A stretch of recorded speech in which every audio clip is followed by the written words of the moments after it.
Alright, bud, we got a 2x6 here repaired. This video, I'm probably not even going to make it public, but if it does get out there, it's covered up.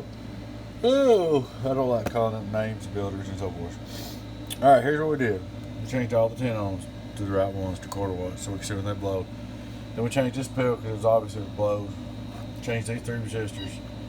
Keyed it up twice and it blew this pill over here, which I figured would happen.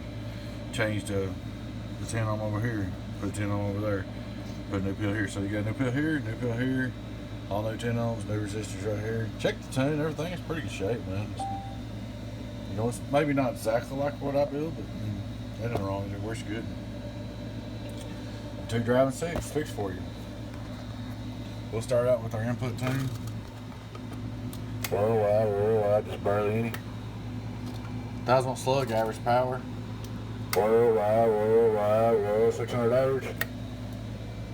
On the LP. Of course, the left PP, the right's reflect, and the average and peak. Worldwide, such a good shape. Let's go.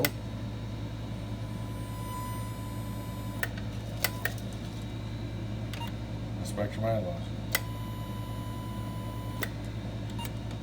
She's good to go, man. Worldwide.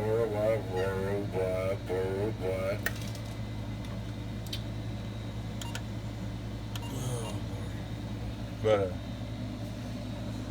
we got 2 pills in there, 2 resistors. Should be good, you know. As long as you don't drop another pill, it shouldn't. I've been beating on it for quite a while. There she is, bud. Your 2x6 is fixed. Alright, man. Thanks for watching. Catch you later. Bye-bye.